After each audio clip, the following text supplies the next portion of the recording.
Banyak orang mungkin berpikir bahwa Raja Arab Saudi pasti keturunan Nabi Muhammad karena negara itu merupakan pusat dunia Islam dengan Ka'bah di Makkah dan Masjid Nabawi di Madinah. Namun, kenyataannya tidak demikian. Keluarga kerajaan Arab Saudi atau dinasti Saud bukanlah keturunan Nabi Muhammad. Mereka berasal dari suku Bani Hanifah, sebuah klan lokal di wilayah Najd, Arab Tengah. Tokoh penting pertama dalam sejarah keluarga ini adalah Muhammad bin Saud, seorang kepala suku kecil pada abad ke-18. Dia bukan tokoh agama, tetapi seorang pemimpin lokal yang memiliki pengaruh di wilayah Diriyah, dekat Riyadh saat ini. Yang membuat keluarga Saud naik daun adalah pertemuan antara Muhammad bin Saud dengan seorang ulama reformis bernama Muhammad bin Abdul Wahhab. Mereka membuat perjanjian politik religius pada tahun 1744. Muhammad bin Abdul Wahhab ingin memurnikan ajaran Islam dari praktik-praktik yang dianggap menyimpang seperti ziarah ke makam dan tawasul. Sebagai imbalan atas perlindungan politik dari keluarga Saud, Wahhab dan para pengikutnya mendukung pemerintahan mereka secara ideologis. Inilah awal lahirnya Wahhabisme, sebuah gerakan radikal yang menjadi dasar legitimasi politik keluarga Saud. Dengan dukungan ideologi Wahabi dan pasukan yang fanatik, keluarga Saud mulai menaklukkan wilayah-wilayah di Jazirah Arab. Pada awal abad ke-19, mereka bahkan berhasil merebut Makkah dan Madinah dari Kesultanan Utsmaniyah, Ottoman, yang saat itu mengklaim sebagai pelindung dua kota suci. Namun, pada tahun 1818, kekuasaan mereka sempat runtuh setelah diserang oleh pasukan Ottoman bersama Mesir di bawah komando Muhammad Ali Pasha. Setelah beberapa dekade, keluarga Saud bangkit kembali dan membangun kembali kekuatan mereka.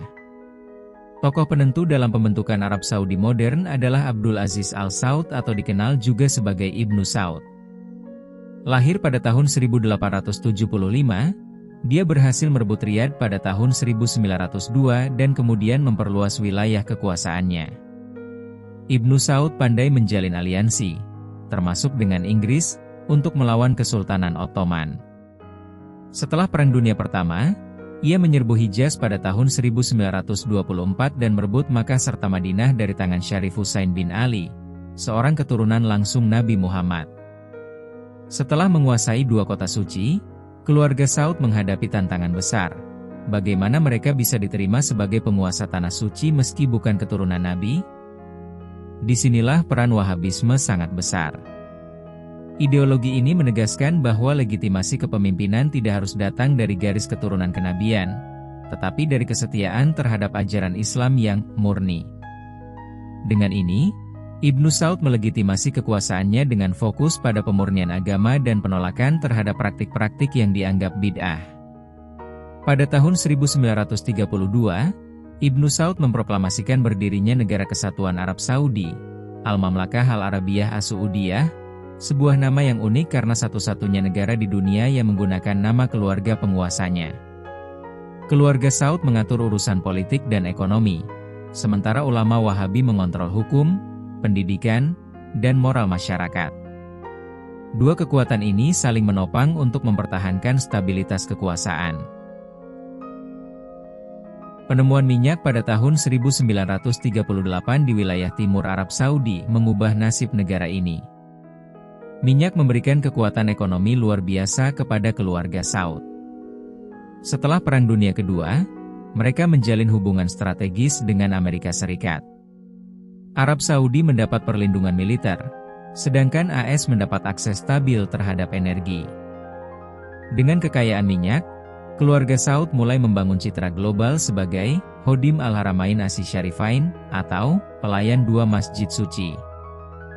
Mereka membiayai renovasi Masjidil Haram dan Masjid Nabawi, membangun fasilitas haji, mencetak dan mendistribusikan Al-Quran, serta mendirikan masjid dan universitas Islam di seluruh dunia. Meskipun Wahhabisme menjadi fondasi ideologis, belakangan Arab Saudi mulai meninggalkan sikap ekstremnya. Terutama di era putra mahkota Muhammad bin Salman, banyak aturan sosial dilonggarkan. Konser, bioskop, dan hiburan umum mulai dibuka sebagai bagian dari visi besar Saudi Vision 2030. Namun, Ironinya tetap ada. Keluarga Saud yang bukan keturunan Nabi masih menguasai tanah suci. Dan meskipun hal ini pernah menjadi isu besar, seperti pemberontakan di Masjidil Haram pada 1979, keluarga Saud tetap bertahan karena kekuatan politik, ekonomi, dan kontrol media global. Jadi, Raja Arab Saudi bukan keturunan Nabi Muhammad. Mereka adalah keturunan kepala suku dari Najd yang naik ke kekuasaan lewat aliansi politik, kekuatan militer, ideologi Wahabi, dan kemudian didukung oleh kekayaan minyak serta hubungan internasional. Apakah ini salah? Itu tergantung sudut pandang. Dari sisi politik dan sejarah, ini adalah bentuk perjuangan kekuasaan seperti dinasti-dinasti lain di dunia. Tapi dari sisi spiritual, ini memicu banyak pertanyaan tentang siapa seharusnya menguasai tanah suci. Namun, inilah realitas hari ini. Selama Arab Saudi bisa menjaga stabilitas, merawat fasilitas ibadah, dan mengelola haji dengan baik, dunia Islam tampaknya akan tetap menerimanya, meski mereka bukan keturunan Nabi. Inilah kisah singkat kerajaan Arab Saudi, mengapa bukan dari keturunan Nabi Muhammad.